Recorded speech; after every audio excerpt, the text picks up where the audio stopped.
Whether you go to church or not, never forget to say these 3 things to God when you wake up each morning.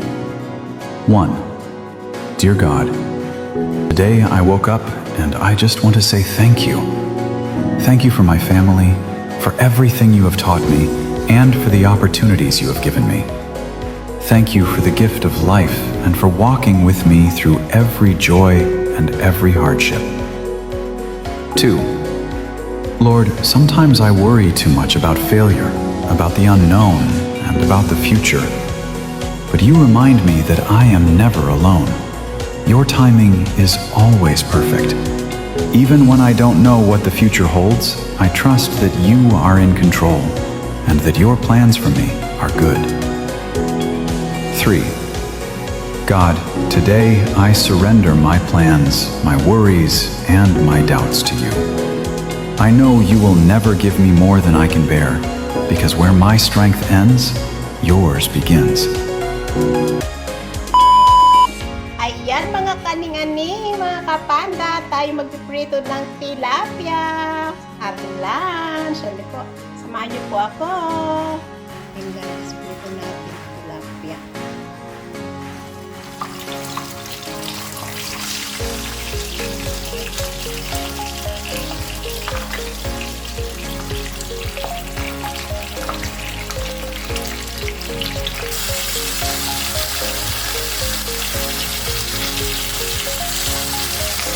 Ito na po yung ating lunch. Ako lang po ang kakain dito guys. Ayan, ako. Ito fiesta si Aning ba?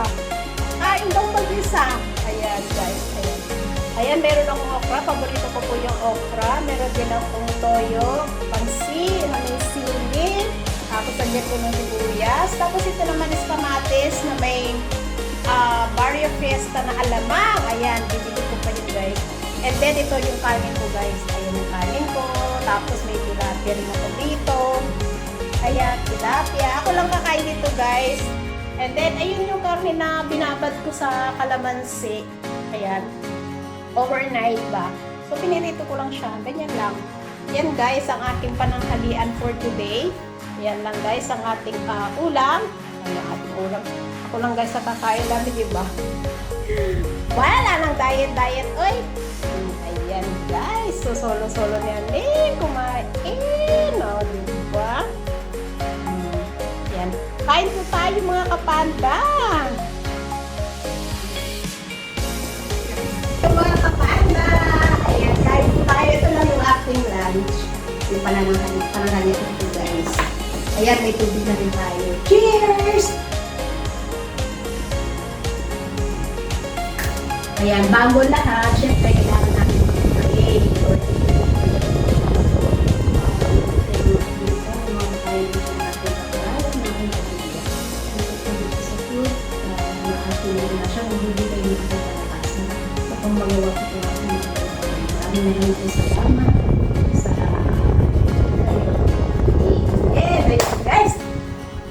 Guys, samahan niyo po akong kakain. Pero, syempre, anak ko pero kaya ko yung agkamita kasi na kaso mainit, ang init-init itong kanin. Tapos, yung agkamita kami, yung kanin ba, nawaran, tawag nila doon, nawaran. Yung mga kanin nandito lahat, so magtukan ako, magtitindog na lang ako, kukutsara na lang ba. Para, parang bilis, pero rots. Ayan, kain tayo mga kabanda. Anyway, maraming po salamat sa walang sawa ninyong pagsuporta kay Panda. Maraming po salamat sa ating silent viewers, members, super chatter, OFW, all my team supporters, mga live hosts, lagi nagpapasulo sa ating premiere during the day and the night. Maraming po salamat. Ayan, hindi na po ako magda-diet kasi, ayan, tumataba na rin ako. Masaya ako dahil tumaba na rin tayo, di ba guys? So, maraming po salamat. And God bless. Ingat po kayong lahat. Mwah! Chup! Heart! Ang dami pang kalat sa kusina ko. Nagprito pa kasi ako. Tapos, alam mo yun, mamaya maglilinis na lang ako. Kakain muna tayo guys. Ayan. Maraming po salamat.